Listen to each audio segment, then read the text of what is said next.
Biometric ਤੋਂ ਬਾਅਦ ਜਦੋਂ ਫਾਈਲ ਰਿਵਿਊ ਦੇ ਵਿੱਚ ਪੈ ਜਾਂਦੀ ਹੈ ਜਾਂ ਨਹੀਂ ਪੈਂਦੀ ਹੈ ਤਾਂ ਸਾਡੀ ਫਾਈਲ ਨੂੰ ਕਿੰਨਾ ਕੁ ਟਾਈਮ ਲੱਗੇਗਾ। ਉਹਨਾਂ ਨੇ ਮੈਕਸਿਮਮ ਸਾਨੂੰ ਇੱਕ ਸਕੇਲ ਦੇ ਦਿੱਤਾ 155 ਡੇਜ਼ ਦਾ। ਵੀਜ਼ਾ ਤੁਹਾਡਾ ਕਦੀ ਵੀ ਆ ਸਕਦਾ, ਬਿਫੋਰ ਦੈਟ ਟਾਈਮਿੰਗ ਤੁਹਾਡਾ ਹੋਪਫੁਲੀ ਜਿਹੜਾ ਵੀਜ਼ਾ ਉਹ ਗ੍ਰਾਂਟ ਹੋ ਜਾਂਦਾ ਹੈ। ਮੈਂ ਇੱਕ ਬਹੁਤ ਹੀ ਜ਼ਿਆਦਾ ਸਪੈਸ਼ਲ ਔਰ ਬਹੁਤ ਹੀ ਅੱਛੀ ਗੁੱਡ ਨਿਊਜ਼ ਤੁਹਾਡੇ ਲਈ ਲੈ ਕੇ ਆਈ ਹਾਂ। ਜਦੋਂ ਤੁਸੀਂ ਦੇਖ ਲਿਆ ਤੁਹਾਡੀ ਫਾਈਲ ਰਿਵਿਊ ਦੇ ਵਿੱਚ ਪੈ ਗਈ, ਤੁਹਾਡੀ ਇੱਕ ਡਿਊਟੀ ਬਣਦੀ ਹੈ, ਕਿਉਂਕਿ ਇੱਕ ਮੇਜਰ ਸੁਜੈਸ਼ਨ ਰਿਵਿਊ ਦਾ ਨਹੀਂ ਪਤਾ ਹੁੰਦਾ ਲੋਕਾਂ ਨੂੰ ਕਿ ਮੇਰੀ ਫਾਈਲ ਰਿਵਿਊ 'ਚ ਆਈ ਹੈ ਕਿ ਨਹੀਂ ਆਈ ਹੈ। ਸੋ ਜਦੋਂ ਤੁਹਾਡਾ ਆਪਣਾ ਰਿਵਿਊ ਸਟਾਰਟ ਹੋ ਗਿਆ ਨਾ, ਤੁਹਾਡੀ ਇੱਕੋ ਹੀ ਜ਼ਿੰਮੇਵਾਰੀ ਬਣਦੀ ਆ।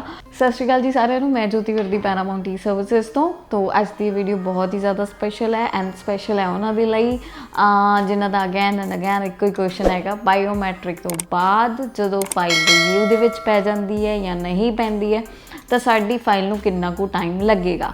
ਕਿਉਂਕਿ ਆਲ ਵੀਡੀਓਜ਼ ਜਿੰਨੀਆਂ ਵੀ ਦੇਖ ਲਓ, ਜੇ ਇੱਕੋ ਹੀ ਕੁਐਸਚਨ ਤੁਹਾਨੂੰ ਨਜ਼ਰ ਆਏਗਾ, ਮੇਰੀ ਬਾਇਓਮੈਟ੍ਰਿਕ ਇਸ ਦਿਨ ਹੋ ਗਈ ਸੀ, ਉਸ ਤੋਂ ਬਾਅਦ ਕਿੰਨਾ ਟਾਈਮ ਲੱਗ ਰਿਹਾ। ਤਾਂ ਸਭ ਤੋਂ ਪਹਿਲਾਂ ਇੱਕ ਇੰਪੋਰਟੈਂਟ ਚੀਜ਼, ਮੈਂ ਇੱਕ ਬਹੁਤ ਹੀ ਜ਼ਿਆਦਾ ਸਪੈਸ਼ਲ ਔਰ ਬਹੁਤ ਹੀ ਅੱਛੀ ਗੁੱਡ ਨਿਊਜ਼ ਤੁਹਾਡੇ ਲਈ ਲੈ ਕੇ ਆਈ ਹਾਂ। ਜਿਹੜੇ ਵੀ ਮੇਰੇ ਵਿਊਅਰਸ ਹੈ, ਜਿਹੜੇ ਮੇਰੀ ਵੀਡੀਓਜ਼ ਨੂੰ ਲਾਈਕ ਕਰਦੇ ਆ, ਸ਼ੇਅਰ ਕਰਦੇ ਆ, ਕਮੈਂਟਸ ਕਰਦੇ ਆ ਐਂਡ ਡੇਲੀ ਫੋਲੋ ਅਪ ਕਰਦੇ ਆ, ਸੋ ਮੇਰਾ ਇੱਕ ਮੈਂ ਤੁਹਾਨੂੰ ਅਪਡੇਟ ਕਰਨਾ ਚਾਹੂੰਗੀ, ਮੈਂ ਵੈਰੀ ਸੂਨ ਇੱਕ ਆਪਣਾ ਲਾਈਵ ਸੈਸ਼ਨ ਸਟਾਰਟ ਕਰਨ ਜਾ ਰਹੀ ਹਾਂ, ਜਿਹਦੀ ਅਨਾਊਂਸਮੈਂਟ ਵੀ ਤੁਹਾਨੂੰ ਆਪਣੀ YouTube 'ਤੇ ਮਿਲ ਜਾਏਗਾ ਕਿ ਉਹ ਕਦੋਂ ਹੋਏਗਾ, ਕਿਹੜੇ ਟਾਈਮ ਨੂੰ ਹੋਏਗਾ।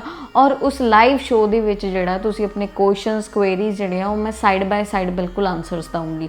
ਜਿਵੇਂ ਤੁਸੀਂ ਕੁਐਸਚਨ ਪੁੱਟ ਕੀਤਾ, ਮੈਂ ਤੁਹਾਡੇ ਕੁਐਸਚਨ ਦਾ ਆਨਸਰ ਦਊਂਗੀ ਪ੍ਰੋਪਰ ਇਨ ਅ ਪਬਲਿਕ। तो ਆਪਾਂ ਸਾਰੀ ਗੱਲਾਂ ਉਹਦੇ ਵਿੱਚ ਪ੍ਰੋਪਰਲੀ ਕਰਾਂਗੇ, ਡਿਸਕਲੋਜ਼ ਕਰਾਂਗੇ, ਠੀਕ ਹੈ।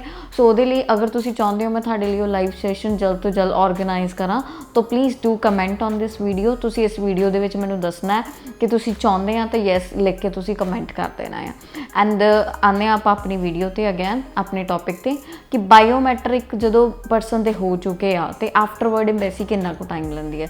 ਦੇਖੋ, ਜਿਹੜੀ ਐਮਬੈਸੀ ਦੀ ਸਾਈਟ ਹੈ, ਜਿਹੜੀ www.cic.gc.ca ਇੰਡੀਆ, ਇਹ ਜਿਹੜੀ ਸਾਈਟ ਹੈ, ਇੱਥੇ ਜਿਹੜਾ ਪ੍ਰੋਸੈਸਿੰਗ ਟਾਈਮ ਆਉਂਦਾ ਕਿ ਅਸੀਂ ਇੰਡੀਆ ਤੋਂ ਪ੍ਰੋਸੈਸ ਕਰ ਰਹੇ ਹਾਂ ਅਤੇ ਸਾਡਾ ਪ੍ਰੋਸੈਸਿੰਗ ਟਾਈਮ ਕਿੰਨਾ ਹੋਏਗਾ, ਉਹ ਹੈਗਾ 155 ਡੇਜ਼ ਇਸ ਟਾਈਮ ਦੇ ਪੀਰੀਅਡ ਦੇ ਹਿਸਾਬ ਨਾਲ, ਅੱਜ ਦੇ ਪੀਰੀਅਡ ਦੇ ਹਿਸਾਬ ਨਾਲ। ਔਰ ਇਹ ਟਾਈਮ ਘੱਟਦਾ ਵੱਧਦਾ ਰਹਿੰਦਾ ਆ ਹਮੇਸ਼ਾ। ਸੋ ਅਗਰ ਆਪਾਂ ਹਾਈ ਕਮਿਸ਼ਨ ਨੂੰ ਲੈ ਕੇ ਚਲੀਏ ਤਾਂ ਇੰਨਾ ਕੁ ਟਾਈਮ ਆ, ਬਟ ਇਸ ਲੌਂਗਰ ਟਾਈਮ ਦੇ ਵਿੱਚ ਵੀ ਜਿਹੜਾ ਵੀਜ਼ਾ ਆ ਨਾ, ਉਹ ਕਦੀ ਵੀ ਕਿਸੇ ਦਾ ਵੀ ਆ ਸਕਦਾ। ਮੈਂ ਹਰ ਵਾਰ ਇਹੀ ਚੀਜ਼ ਤੁਹਾਨੂੰ ਰਿਪਲਾਈ ਕਰਦੀ ਹਾਂ, ਉਹ ਇਸ ਕਰਕੇ ਕਰਦੀ ਹਾਂ, ਉਹਨਾਂ ਨੇ ਮੈਕਸਿਮਮ ਸਾਨੂੰ ਇੱਕ ਸਕੇਲ ਦੇ ਦਿੱਤਾ 155 ਡੇਜ਼ ਦਾ। ਵੀਜ਼ਾ ਤੁਹਾਡਾ ਕਦੀ ਵੀ ਆ ਸਕਦਾ, ਬਿਫੋਰ ਦੈਟ ਟਾਈਮਿੰਗ ਤੁਹਾਡਾ ਹੋਪਫੁਲੀ ਜਿਹੜਾ ਵੀਜ਼ਾ ਉਹ ਗ੍ਰਾਂਟ ਹੋ ਜਾਂਦਾ ਹੈ। ਜਿਨ੍ਹਾਂ ਨੂੰ ਵਾਧੂ ਟਾਈਮ ਲੱਗ ਰਿਹਾ, ਵਾਧੂ ਟਾਈਮ ਮੀਨਸ ਇੱਕ ਉਹਨੇ ਟਾਈਮ ਸਕੇਲ ਦੱਸਿਆ ਕਿ ਜਦੋਂ ਤੁਸੀਂ ਆਪਣੀ ਐਪਲੀਕੇਸ਼ਨ ਅਪਲਾਈ ਕਰ ਰਹੇ ਹੋ, ਆਪਣੇ ਜਿਹੜੇ ਪਰਪਸ ਆਫ ਵਿਜ਼ਿਟਸ ਹੈਗੇ ਆ, ਆਪਣੀ ਜਿਹੜੀ ਪਲੈਨਿੰਗਸ ਹੈਗੀਆਂ, ਆਫਟਰ ਦੈਟ ਟਾਈਮਿੰਗ ਤੁਸੀਂ ਰੱਖੋ। ਬਟ ਆਈ'll suggest you ਕਿ ਆਫਟਰ 3 months ਤਾਂ ਐਟਲੀਸਟ ਤੁਸੀਂ ਰੱਖੋ, ਘੱਟੋ ਘੱਟ 3 ਤੋਂ 4 ਮਹੀਨੇ। ਉਹ ਇਸ ਕਰਕੇ ਕਿ ਹਾਈ ਕਮਿਸ਼ਨ ਦਾ ਸਾਨੂੰ ਬੈਕਲੌਗ ਵੀ ਦਿਖ ਰਿਹਾ 2.4 ਮਿਲੀਅਨ ਦਾ। ਸੋ ਬੈਕਲੌਗ ਨੂੰ ਵੀ ਕਲੀਅਰ ਕਰ ਰਹੇ ਆ, ਨਿਊ ਪ੍ਰੋਸੈਸਿੰਗਸ ਨੂੰ ਵੀ ਕਲੀਅਰ ਕਰ ਲਿਆ, ਆਫਟਰਵਰਡ ਵਾਲੀਆਂ ਨੂੰ ਵੀ ਕਰ ਰਹੇ ਆ, ਮੀਡੀਓਕਰਸ ਨੂੰ ਵੀ ਕਰ ਰਹੇ, ਕਿਉਂਕਿ ਜਿਹੜੀ ਫਾਈਲ ਆ ਉਹ ਇਕੱਲੇ ਟੂਰਿਸਟ ਦੀ ਨਹੀਂ ਲੱਗ ਰਹੀ, ਵਿਜ਼ਟਰ ਦੀ ਨਹੀਂ ਲੱਗ ਰਹੀ। ਫਾਈਲ ਜਿਹੜੀ ਹੈਗੀ ਆ ਓਪਨ ਵਰਕ ਪਰਮਿਟ ਦੀ ਵੀ ਲੱਗ ਰਹੀ ਹੈ, ਕਈ ਇਹ ਵੀ ਲਗਾ ਰਹੇ ਆ, ਕਈ ਸਟੂਡੈਂਟ ਵੀ ਲਗਾ ਰਹੇ, ਕਈ ਟੂਰਿਸਟ ਵੀ ਲਗਾ ਰਹੇ, ਉਹ ਸਾਰਿਆਂ ਦਾ ਬੈਕਲੌਗ ਇਕੱਠਾ ਹੈ 2.5 ਮਿਲੀਅਨ। ਸੋ ਇਹ ਜਿਹੜੀ ਚੀਜ਼ ਆਪਾਂ ਨੂੰ ਇੱਕ ਸਮਝਣ ਦੀ ਲੋੜ ਹੈ ਬਹੁਤ ਜ਼ਿਆਦਾ ਕਿ ਆਪਣੀ ਜਿਹੜੀ ਫਾਈਲ ਆ ਤੁਸੀਂ ਲਾਂਚ ਕਰਤੀ, ਜਸਟ ਲੀਵ, ਦੈਨ ਉਸ ਤੋਂ ਬਾਇਓਮੈਟ੍ਰਿਕ ਹੋ ਗਏ। ਜਦੋਂ ਤੁਸੀਂ ਦੇਖ ਲਿਆ ਤੁਹਾਡੀ ਫਾਈਲ ਰਿਵਿਊ ਦੇ ਵਿੱਚ ਪੈ ਗਈ, ਤੁਹਾਡੀ ਇੱਕ ਡਿਊਟੀ ਬਣਦੀ ਹੈ, ਕਿਉਂਕਿ ਇੱਕ ਮੇਜਰ ਸੁਜੈਸ਼ਨ ਰਿਵਿਊ ਦਾ ਨਹੀਂ ਪਤਾ ਹੁੰਦਾ ਲੋਕਾਂ ਨੂੰ ਕਿ ਮੇਰੀ ਫਾਈਲ ਰਿਵਿਊ 'ਚ ਆਈ ਹੈ ਕਿ ਨਹੀਂ ਆਈ ਹੈ। ਜਦੋਂ ਤੁਸੀਂ CIC ਤੁਹਾਨੂੰ ਜਾਂ ਤੁਹਾਡਾ ਏਜੰਟ ਕੋਈ ਵੀ ਇਨਫੋਰਮੇਸ਼ਨ ਪ੍ਰੋਵਾਈਡ ਕਰਦਾ ਆ, ਲਾਈਕ ਤੁਹਾਡੇ ਅਕਾਊਂਟ ਦੀ ਅਪਡੇਸ਼ਨ ਵੀ ਤੁਹਾਨੂੰ ਭੇਜਦਾ ਹੋਏਗਾ, ਸਕਰੀਨਸ਼ਾਟਸ। ਸਭ ਤੋਂ ਪਹਿਲਾਂ ਤੁਹਾਡੀ ਉੱਪਰ ਡਿਟੇਲਸ ਹੁੰਦੀਆਂ, ਪ੍ਰੋਪਰ ਨੇਮ, ਕਦੋਂ ਫਾਈਲ ਲਾਂਚ ਕੀਤੀ ਸੀ, UCI number, application number, date of biometric, ਸਾਰਾ ਕੁਝ ਹੁੰਦਾ। ਦੈਨ ਉਹ ਥੱਲੇ ਨਾ ਇੱਕ ਸਟੇਅਰਸ ਕਾਈਂਡ ਸਾਨੂੰ ਸਾਰਾ ਪ੍ਰੋਸੈਸ ਸਮਝ ਆਉਂਦਾ। ਉਹਦੇ 'ਚ ਅੰਡਰ ਰਿਵਿਊ, ਬਾਇਓਮੈਟ੍ਰਿਕ ਹੋ ਗਏ, ਮੈਡੀਕਲ ਹੋ ਗਿਆ, ਇਹ ਚੀਜ਼ ਇੰਟਰਵਿਊ ਚਾਹੀਦਾ, ਡਾਕੂਮੈਂਟੇਸ਼ਨ ਹੋ ਗਈ, ਸਾਰੀ ਚੀਜ਼ਾਂ ਦਾ ਇੱਕ ਸਾਈਡ ਬਾਈ ਸਾਈਡ ਪ੍ਰੋਸੀਜਰ ਲਿਖਿਆ ਹੁੰਦਾ। ਥੱਲੇ ਉਹਦੇ ਲਿਖਿਆ ਹੁੰਦਾ ਜਿਹੜਾ ਫਸਟ ਲਾਈਨ ਹੀ ਹੋਏਗੀ, ਅਗਰ ਉੱਥੇ ਹਾਲੇ ਵੀ ਆ ਰਿਹਾ under process, we will send you a message when we are going to review your profile. So ਉਹਦਾ ਮਤਲਬ ਹੈਗਾ ਕਿ ਹਾਲੇ ਸਾਡੀ ਜਿਹੜੀ ਪ੍ਰੋਫਾਈਲ ਹੈ ਉਹ ਰਿਵਿਊ ਦੇ ਵਿੱਚ ਨਹੀਂ ਪਈ, ਮਤਲਬ ਚੈਕਿੰਗ ਨਹੀਂ ਹੋ ਰਹੀ ਹੈ, ਅਸੀਂ ਅਪਲੋਡ ਕਰਤੀ, ਦੈਟਸ ਇਟ। ਜਦੋਂ ਉੱਥੇ ਆ ਗਿਆ we are reviewing your profile, then ਇਹਦਾ ਮਤਲਬ ਹੈਗਾ ਸਾਡੀ ਪ੍ਰੋਫਾਈਲ ਚਲੇ ਗਈ ਹੈ ਕਿਸੇ ਐਂਬੈਸਡਰ ਦੇ ਕੋਲ, ਅਸਾਈਨ ਹੋ ਗਈ ਆ ਉਹਨਾਂ ਨੂੰ, ਐਂਡ ਉਹ ਸਾਡੀ ਫਾਈਲ ਨੂੰ ਜਿਹੜਾ ਉਹ ਚੈੱਕ ਆਊਟ ਕਰ ਰਿਹਾ। ਉਹ 3 ਮਹੀਨੇ ਵੀ ਚੈੱਕ ਕਰ ਸਕਦੇ ਆ, ਉਹਨਾਂ ਦੀ ਅਥੋਰਿਟੀ ਹੈ, ਉਹ 4 ਮਹੀਨੇ ਵੀ ਚੈੱਕ ਕਰ ਸਕਦੇ ਆ। ਸੋ ਉਹਨਾਂ ਨੇ ਆਪਣਾ ਰਿਵਿਊ ਦੇ ਵਿੱਚ ਰੱਖਣੀ ਆ ਫਾਈਲ, ਰਿਵਿਊ ਦੇ ਵਿੱਚ, ਔਰ ਕਈਆਂ ਨੂੰ 15 ਦਿਨਾਂ ਦੇ ਵਿੱਚ ਹੀ ਚੈੱਕ ਕਰਕੇ ਵੀਜ਼ਾ ਦੇ ਦਿੰਦੇ ਨੇ। ਸੋ ਇਹ ਚੀਜ਼ ਬਿਲਕੁਲ ਧਿਆਨ ਰੱਖਣੀ, ਬਿਲਕੁਲ ਹੈਵ ਪੇਸ਼ੈਂਸ। ਇਸ ਟਾਈਮ ਦੇ ਵਿੱਚ ਤੁਹਾਡੇ ਕੋਲ ਪੇਸ਼ੈਂਸ ਬਹੁਤ ਜ਼ਰੂਰੀ ਆ ਜੇ ਫਾਈਲ ਲਗਾ ਰਹੇ ਹੋ। ਨੋ ਡਾਊਟ ਵੀਜ਼ਾ ਰੇਸ਼ੀਓ ਬਹੁਤ ਅੱਛਾ, ਇਟਸ ਟੂ ਐਕਸਟ੍ਰੀਮ ਗੁੱਡ। ਮਤਲਬ ਜੇ ਕੋਈ ਟੈਸਟਮਨੀਜ਼ ਜਾਂ ਸਭ ਕੁਛ ਤੁਸੀਂ ਦੇਖ ਰਹੇ ਹੋ ਨਾ ਆਲ ਓਵਰ, ਨਾਟ ਓਨਲੀ ਮਾਈਨ, ਸਿਰਫ ਮੇਰੀਆਂ ਹੀ ਨਹੀਂ ਹੋਰ ਵੀ ਕੰਸਲਟੈਂਟਸ ਦੀਆਂ, ਤਾਂ ਆਪਾਂ ਇਹ ਤੋਂ ਅੰਦਾਜ਼ਾ ਲਗਾ ਸਕਦੇ ਹਾਂ ਕਿ ਜਿਹੜਾ ਕੋਵਿਡ ਤੋਂ ਪਹਿਲੇ ਦਾ ਟਾਈਮ ਸੀਗਾ ਉਹਦੇ ਵਿੱਚ ਵੀਜ਼ਾ ਰੇਸ਼ੀਓ ਇੰਨਾ ਜ਼ਿਆਦਾ ਨਹੀਂ ਸੀਗਾ, ਬਟ ਹੁਣ ਦੇ ਟਾਈਮ ਦੇ ਵਿੱਚ ਵੀਜ਼ਾ ਰੇਸ਼ੀਓ ਬਹੁਤ ਅੱਛਾ ਦੇ ਰਹੀ ਹੈ ਕੈਨੇਡਾ। ਸੋ ਜਦੋਂ ਤੁਹਾਡਾ ਆਪਣਾ ਰਿਵਿਊ ਸਟਾਰਟ ਹੋ ਗਿਆ ਨਾ, ਤੁਹਾਡੀ ਇੱਕੋ ਹੀ ਜ਼ਿੰਮੇਵਾਰੀ ਬਣਦੀ ਆ ਕਿ ਇੱਕ ਤੁਹਾਡੇ ਕੰਸਲਟੈਂਟ ਨੂੰ ਨੌਲੇਜ ਹੋਣੀ ਚਾਹੀਦੀ ਆ ਕਿ ਅਸੀਂ ਵੈਬ ਫਾਰਮ ਕਿੱਦਾਂ ਦਾ ਰੇਜ਼ ਕਰਨਾ। ਇਹ ਨਾ ਹੋਵੇ ਠਾਂ ਸੂਟਾ ਮਾਰ ਦੇਵੇ ਕਿ ਬਈ ਮੇਰਾ ਰਿਜ਼ਲਟ ਨਹੀਂ ਆ ਰਿਹਾ, ਮੈਨੂੰ ਸੋ ਐਂਡ ਸੋ ਦੱਸੋ ਮੇਰਾ ਰਿਜ਼ਲਟ ਕਦੋਂ ਆਏਗਾ। ਇਹ ਚੀਜ਼ ਬਿਲਕੁਲ ਵੀ ਨਾ ਲਿਖੇ। ਜੇਕਰ ਤੁਸੀਂ ਇਹ ਚੀਜ਼ ਹਾਈ ਕਮਿਸ਼ਨ ਨੂੰ ਪੁੱਛਦੇ ਹੋ ਵੈਬ ਫਾਰਮ ਰਾਹੀਂ ਕਿ ਮੇਰਾ ਰਿਜ਼ਲਟ ਬਹੁਤ ਡਿਲੇ ਹੋ ਚੁੱਕਿਆ ਹੈ, ਕਦੋਂ ਮੈਨੂੰ ਰਿਜ਼ਲਟ ਮਿਲੇਗਾ, ਤੇ ਉਹਦਾ ਜਿਹੜਾ ਇੰਪੈਕਟ ਆ ਉਹ ਨੈਗੇਟਿਵ ਵੀ ਪੈ ਸਕਦਾ। ਹੋ ਸਕਦਾ ਤੁਹਾਨੂੰ ਰਿਜ਼ਲਟ ਮਿਲ ਜਾਏ ਵਿਦਿਨ 4-5 ਘੰਟਿਆਂ ਦੇ ਵਿੱਚ ਹੀ। ਇਹ ਪ੍ਰੈਕਟੀਕਲ ਐਕਸਪੀਰੀਐਂਸਿਸ ਹੋ ਚੁੱਕੇ, ਇਸ ਕਰਕੇ ਮੈਂ ਦੱਸ ਰਹੀ ਹਾਂ।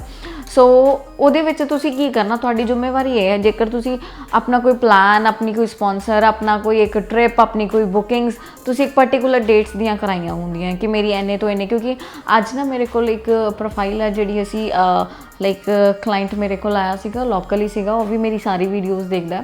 ਸੋ ਵੀਡੀਓਜ਼ ਦੇਖ ਕੇ ਹੀ ਆਇਆ ਸੀਗਾ, ਤਾਂ ਉਹਨੇ ਦੱਸਿਆ ਸੀਗਾ ਕਿ ਇੱਦਾਂ ਮੇਰੀ ਵਾਈਫ ਨੇ ਮੈਨੂੰ ਸਪੋਂਸਰ ਕੀਤੀ ਸੀਗੀ, ਔਰ ਉਹ ਉੱਥੇ ਸਟੂਡੈਂਟ ਹੈਗੀ ਹੈ ਬਾਹਰ ਕੈਨੇਡਾ ਦੇ ਵਿੱਚ, ਉਹਨੇ ਮੈਨੂੰ ਸਪੋਂਸਰ ਕੀਤੀ ਸੀਗੀ ਅਤੇ ਮੈਂ ਵਿਜ਼ਟਰ ਦੀ ਫਾਈਲ ਲਗਾਈ ਹੈ। ਸੋ ਮੈਂ ਸਭ ਤੋਂ ਪਹਿਲਾਂ ਤਾਂ ਮੈਂ ਸ਼ੌਕਡ ਹੋ ਗਈ ਕਿ ਉਹਨੇ ਵਿਜ਼ਟਰ ਦੀ ਫਾਈਲ ਕਿਉਂ ਲਗਾਈ ਹੈ, ਕਿਉਂਕਿ ਜਦੋਂ ਸਪਾਊਸ ਕੈਨੇਡਾ ਦੇ ਵਿੱਚ ਸਟੱਡੀ ਕਰਦਾ ਪਿਆ ਆ, ਉਹਨੂੰ ਫੁੱਲ ਐਂਡ ਫੁੱਲ ਅਥੋਰਿਟੀ ਹੁੰਦੀ ਆ ਓਪਨ ਵਰਕ ਪਰਮਿਟ ਦੀ। ਉਹ ਆਪਣੀ ਜਿਹੜੀ ਪ੍ਰੋਫਾਈਲ ਆ ਓਪਨ ਵਰਕ ਪਰਮਿਟ ਦੇ ਵਿੱਚ ਲਗਾ ਸਕਦਾ ਆ, ਬਟ ਨਹੀਂ, ਉਹਦੇ ਕੰਸਲਟੈਂਟ ਨੇ ਉਹਨੂੰ ਉਹ ਸਪੋਂਸਰ ਚੇਂਜ ਕਰਵਾ ਕੇ ਅਪਲਾਈ ਕਰਵਾਇਆ ਕਿ ਨਹੀਂ ਤੂੰ ਵਿਜ਼ਟਰ ਦੀ ਕਰ। ਜਦ ਕਿ ਜਦੋਂ ਉਹਨੇ ਫਾਈਲ ਲਗਾਈ ਸੀ ਉਦੋਂ ਆਈ ਥਿੰਕ ਉਹਦੀ ਵਾਈਫ ਨੂੰ ਵੀ 3-6 ਮਹੀਨੇ ਹੀ ਹੋਏ ਹੋਣੇ ਅਪਰੋਕਸ, ਹੁਣ ਸਾਲ ਹੋ ਚੁੱਕਿਆ ਆ, ਕਿਉਂਕਿ 6 ਮਹੀਨੇ ਤੋਂ ਪਿਛਲੇ ਉਹਦੀ ਫਾਈਲ ਜਿਹੜੀ ਹੈਗੀ ਉਹ ਸਾਈਡ 'ਤੇ ਲੱਗੀ ਹੋਈ। ਐਂਡ ਇੱਕ ਜਿਹੜਾ ਬੜਾ ਹੀ ਜ਼ਿਆਦਾ ਨੋਟਿਸ ਕਰਨ ਵਾਲਾ ਪੁਆਇੰਟ ਇਹ ਸੀਗਾ ਕਿ ਉਹਨੂੰ ਆਈ ਸਪੋਂਸਰ ਸੀ। ਹੁਣ ਇਹ ਚੀਜ਼ ਤਾਂ ਕਲਾਇੰਟਸ ਨੂੰ ਵੀ ਪਤਾ ਆ ਕਿ 2021 7 ਸਤੰਬਰ ਦੀ ਨਿਊਜ਼ ਆ ਕਿ ਜੇਕਰ ਤੁਸੀਂ ਆਪਣੇ ਕਿਸੇ ਫੈਮਿਲੀ ਮੈਂਬਰ ਨੂੰ ਮਿਲਣ ਚੱਲੇ ਹੋ, ਰੀਯੂਨੀਅਨ ਕਰਨ ਚੱਲੇ ਹੋ, ਕਿਸੇ ਮੈਡੀਕਲ ਪਰਪਸ ਜਾਂ ਤੁਹਾਨੂੰ ਕੋਈ ਇਨਵੀਟੇਸ਼ਨ ਆ ਰਿਹਾ, ਕੋਈ ਬਿਜ਼ਨਸ ਅਫੇਅਰ ਅਟੈਂਡ ਕਰਨ ਚੱਲੇ ਹੋ, ਤਾਂ ਤੁਸੀਂ ਜਿਹੜੀ ਫਾਈਲ ਆ ਉਹ ਅਪ ਟੂ GC ਕੀ ਨਹੀਂ ਲਗਾਉਣਾ, ਜਿਹੜਾ ਨਾਰਮਲ ਪੋਰਟਲ ਸੀਗਾ ਸ਼ੁਰੂ ਤੋਂ, ਤੁਸੀਂ ਆਪਣੀ ਫਾਈਲ ਨੂੰ IRCC ਨਿਊ ਪੋਰਟਲ ਦੇ ਵਿੱਚ ਲਾਂਚ ਕਰਨੀ ਹੈ। ਇਹ ਚੀਜ਼ ਤਾਂ ਸਭ ਨੂੰ ਹੀ ਪਤਾ ਸੀਗੀ, ਬਟ ਉਸ ਕੰਸਲਟੈਂਟ ਨੇ ਉਹਦੀ ਫਾਈਲ ਜਿਹੜੀ ਹੈ GCK ਦੇ ਵਿੱਚ ਲਾਂਚ ਕੀਤੀ ਹੋਈ ਸੀਗੀ, and now it's in review. ਉਹ ਜਿਹੜੀ ਆ ਹੁਣ ਜਿਹੜਾ ਉਹਦਾ ਸਟੇਟਸ ਸ਼ੋ ਹੋ ਰਿਹਾ ਸੀ ਉਹ ਰਿਵਿਊ। ਸੋ ਉਹਨਾਂ ਦਾ ਮੈਂ ਸਾਰਾ ਓਵਰਆਲ ਚੈੱਕ ਕੀਤਾ, ਰਿਵਿਊ ਦੇ ਵਿੱਚ ਚੱਲ ਰਿਹਾ ਸੀ, ਤਾਂ ਉਹਨੇ ਆਪਣੇ ਕੰਸਲਟੈਂਟ ਤੋਂ GCK ਵਗੈਰਾ ਲਿੱਤਾ, ਉਹ ਵੀ ਮੈਨੂੰ ਪ੍ਰੋਵਾਈਡ ਕੀਤਾ। ਬਟ ਜਦੋਂ ਵੀ ਉਹ ਆਪਣੇ ਕੰਸਲਟੈਂਟ ਨੂੰ ਕਹਿੰਦਾ ਸੀਗਾ ਨਾ ਕਿ ਮੇਰੀ ਆਹ ਚੀਜ਼ ਐਕਸਪਾਇਰ ਹੋ ਗਈ, ਉਹਨੂੰ ਅਪਗ੍ਰੇਡ ਕਰ ਦਿਓ, ਉਹਦਾ ਕੰਸਲਟੈਂਟ ਉਹਨੂੰ ਡਿਨਾਈ ਕਰ ਦਿੰਦਾ ਸੀਗਾ, ਕਿਉਂਕਿ ਐਕਚੁਅਲ ਰੀਜ਼ਨ ਕੀ ਸੀਗਾ ਡਿਨਾਈ ਕਰਨ ਦਾ ਉਹਨੂੰ ਪਤਾ ਹੀ ਨਹੀਂ ਵੈਬ ਫਾਰਮ ਰੇਜ਼ ਕਿੱਦਾਂ ਹੋਣਾ। ਵੈਬ ਫਾਰਮ ਇੱਕ ਤਰੀਕੇ ਦਾ ਨਹੀਂ ਹੁੰਦਾ, ਇੱਕ ਪ੍ਰੋਫਾਈਲ ਅਪਡੇਸ਼ਨ ਦਾ ਹੁੰਦਾ, ਇੱਕ ਜਦੋਂ BIL ਆਉਂਦੀ ਆ, ਬਾਇਓਮੈਟ੍ਰਿਕ ਇੰਸਟਰਕਸ਼ਨ ਲੈਟਰ ਆ ਗਈ, ਫਿਰ ਉਸ ਤੋਂ ਬਾਅਦ ਇੱਕ ਬਾਇਓਮੈਟ੍ਰਿਕ ਅਪਾਇੰਟਮੈਂਟ ਦੇ ਲਈ ਵੈਬ ਫਾਰਮ ਹੁੰਦਾ, ਫਿਰ ਉਸ ਤੋਂ ਬਾਅਦ ਜਦੋਂ ਤੁਹਾਡੀ PPR ਆ ਗਈ, ਫਿਰ ਇੱਕ ਉਹਦਾ ਵੈਬ ਫਾਰਮ ਹੁੰਦਾ। ਵੈਬ ਫਾਰਮ ਇੱਕ ਤਰੀਕੇ ਦਾ ਨਹੀਂ ਹੁੰਦਾ। ਸੋ ਉਹਨੂੰ ਸਿਰਫ ਨੌਲੇਜ ਸੀਗੀ ਜਦੋਂ PPR ਆ ਗਈ ਫਿਰ ਵੈਬ ਫਾਰਮ ਫਿਲ ਹੋਣਾ ਆ।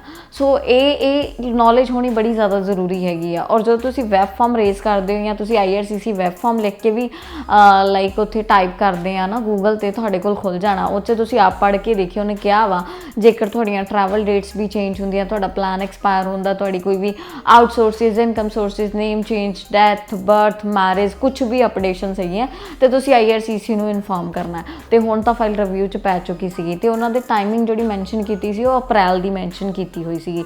ਤਾਂ ਮੈਂ ਉਹਨਾਂ ਨੂੰ ਕਹਿ ਕੇ ਫਿਰ ਸਾਰੀਆਂ ਉਹਦੀ ਵਾਈਫ ਦੀ ਜਿਹੜੀਆਂ ਨਿਊ ਡਾਕੂਮੈਂਟੇਸ਼ਨਸ ਹੁਣ ਮੰਗਾ ਰਹੀ ਹਾਂ, ਤਾਂ ਆਲ ਬੀ ਸੂਨ ਅਪਡੇਟ, ਉਹ ਚੀਜ਼ਾਂ ਜਿਹੜੀਆਂ ਆਪਾਂ ਅਪਡੇਟ ਕਰਨੀਆਂ। ਇਹ ਬਹੁਤ ਜ਼ਰੂਰੀ ਆ, ਬਹੁਤ ਜ਼ਿਆਦਾ ਜ਼ਰੂਰੀ। ਜੇਕਰ ਤੁਹਾਡਾ ਪਰਪਸ ਹੋਵੇ ਜਿਹੜਾ ਐਕਸਪਾਇਰ ਹੋ ਚੁੱਕਿਆ, ਰੀਨਿਊ ਕਰਾਓ ਫਿਰ ਅਪਲੋਡ ਕਰੋ, ਠੀਕ ਹੈ। ਉਹਦਾ ਕੰਸਲਟੈਂਟ ਬਾਰ-ਬਾਰ ਇਹੀ ਕਹੀ ਜਾ ਰਿਹਾ ਸੀ ਆਪੇ ਹੋ ਜਾਊਗਾ ਐਮਬੈਸੀ 'ਚ ਆਪੇ।